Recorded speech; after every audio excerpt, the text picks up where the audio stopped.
Neil, what's it been like bowling in that cauldron roasting heat that you're probably not used to out there? Yeah, it was pretty tough. Pretty long day. The sun obviously seemed to hang around a little bit longer than what I expected in a day-night test, and obviously a bit of heat out there. But it's nothing you haven't experienced before. We've been to India, we've been to other places, so obviously spent only a couple of days in the country now, so you're sort of still getting used to it. But every day you spend out there, I guess the easier it will get for us. Perhaps describe the satisfaction you took from a plan working to dismiss Steve Smith in that fashion with Tim round the corner. Yeah, we've got him out like that before. Obviously once before, and we've seen him get out to it again. And they played really well, both of them. How to say it? Is it Labuschagne or Labuschagne? I don't know, whichever one.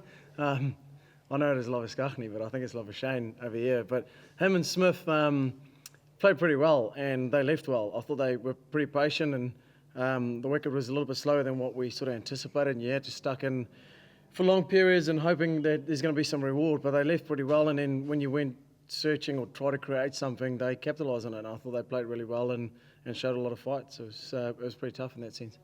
Beyond the plan to get Steve Smith out, sort of caught in that leg trap sort of area, was it also a matter of just drying him up a lot? Like obviously he scored very slowly. You didn't give him a lot of opportunities to score runs. Yeah, it was a thing about trying to dry him up. I think especially knowing that if that second new ball comes in, lights maybe take a bit of effect.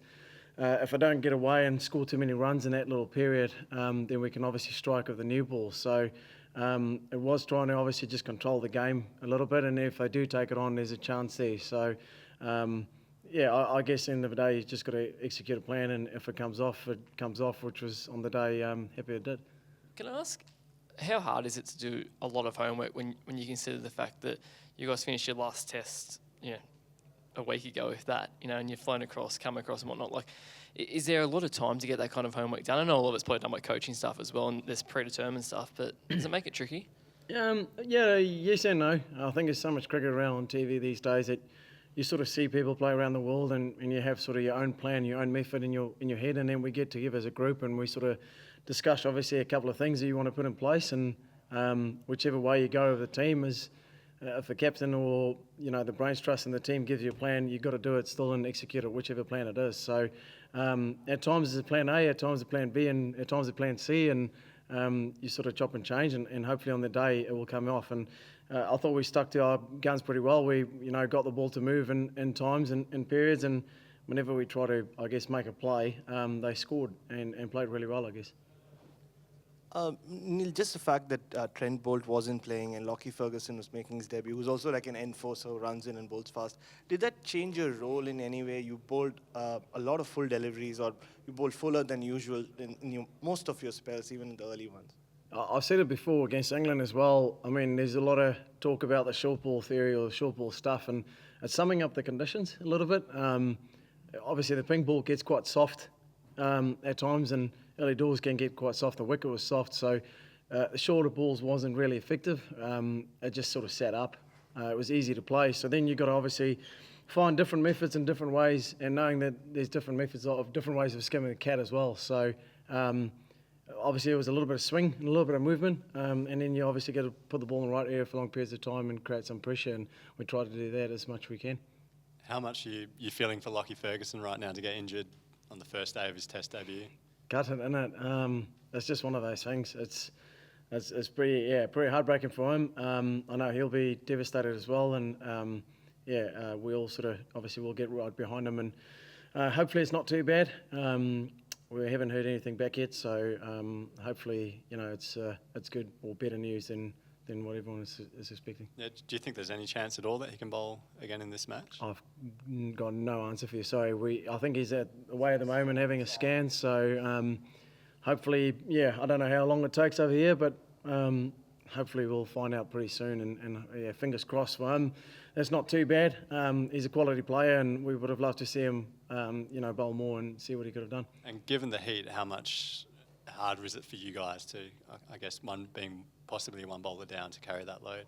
Yeah, it was pretty tough. The ground is obviously quite hard on the wicket. The surface itself was quite soft, so you're running off a hard ground on a soft wicket, which is sometimes a little bit the opposite in New Zealand. You're running from a soft ground onto a harder wicket. But yeah, it was tough graft, and obviously coming into different conditions, you've got to try and I guess adapt to the conditions as quick as you can. It took a little bit of time from the nets, obviously outside to in the middle. It was a little bit different. So I guess it's one of those things you've got to sum up those conditions and adapt to. We're all international players. We've played overseas and over here before, so there's nothing really new to us. It's just adapting. Neil, Marnus said he felt the pitch maybe got a little bit quicker towards the end of the day there. Did you guys, with the ball field conditions, changed much as the day went on? Yeah, I thought after the first break it got a little bit quicker, and then especially under lights it felt like it sort of had a little bit more zip behind it. It wasn't nothing like what the nets was or what we expected it to do. It was still a little bit tennis bally, but I guess with the heat around it might change as the game progresses, and again obviously just sort of sum up those conditions and adapt to it.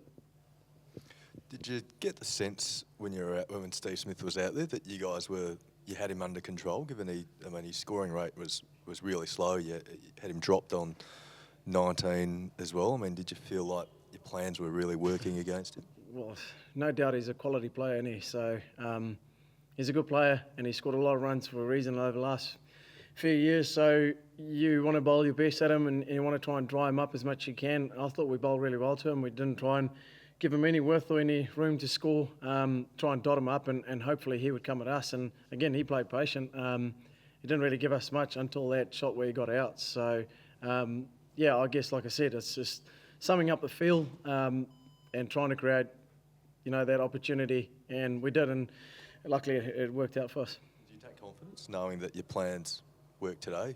You created 2 chances before he got, before he got to 50? Yeah, it is. I mean, the same with a guy like Labuschagne, who's a good player. We had good plans in place with him, and like I said, he played very well. He left well, defended really well, and then if there was something for him to score, he scored on it. So, whatever your plan is, you've got to adapt around it. But, I mean, still a batsman is going to come from a Heath's plan to compromise. And I think, good on him and fair on him. He played really well, and it was a pretty good knock, that. Yeah, I get a lot of stick from the guys in the team that I don't really get a lot of catches. I said to them, when I feel the fine leg, I don't seem to get too many because Tim and Trent always swing it. So, it was a nice catch. At first, I thought it was a bum ball and hit it in the ground. It wasn't until it sort of really got to me where I realised actually this could be out. So, just one of those that go to hand and I guess stuck. Talking about the ball going soft and difficult to bowl, was there any stage you thought the air had gone out of it completely and it was just going to do nothing for you? You get it with all sort of cricket balls. They sometimes seem to have a mind of its own. You get in different conditions, and sometimes it swings, sometimes it moves around, and other days you don't. So obviously you adapt again to that. Different ways of skimming the cat, if it is to try and bowl a couple of cutters or different few things, and we tried everything. And like I said, on the day, whatever we threw at them, they played pretty well. It was swinging a bit with the new ball at the end. Tim Southey got that one to play through Wade. Yeah, I guess it's always like a new ball under lights. We always know with the pink ball under lights, it just seemed to do something. I mean, there's been a lot of talk before the series started that, there's a lot of unknowns still of the pink ball that hasn't been around that long. It's only, our 3rd test match now of the pink ball. And, there's a lot of unknowns still that you're sort of trying to learn, where a lot of guys have played a number of games now internationally and domestically with a red ball have got a lot of experience around it, where the pink ball is still fairly new, and there's a lot of stuff you try and figure out still around it too. I understand a personal milestone of sorts for you today too, 700th first class wicket. Is that a special feeling? Yeah, it is. I mean, you work really hard, and I guess it's a little silver lining on the back end of everything. Although it's first class, I mean, Test cricket and it all sort of counts. It's a nice feeling because it shows that the hard work you put in, there's a little bit of reward for it in the end. So got to put my head down and just keep sort of grafting away and keep getting better every time you step over the rope. If the weather's like this, the next 100 is going to be pretty tough. Yeah, I guess it is what it is, isn't it? I think we're lucky that the last 2 weeks we had against England back home was pretty warm and hot too, and I guess it sort of set us up for this. And yeah, it was pretty hot, but we're a fighting team. We love a challenge, and we'll keep fighting as the test keeps going on. Finally, plan for the second day is virtually for Yeah, again, sometimes you get your rewards later in the game. I thought, like I said, we bowled really well. Not a lot of reward if we can come again tomorrow and hopefully put the ball right area for a long period of time, create a bit of pressure. You never know if you can put 2 quick wickets on it, like we've done in the past. It could swing the game usually again in our favour. And if we don't, it's just to stick to our plans and stick to our guns and execute as well as we can.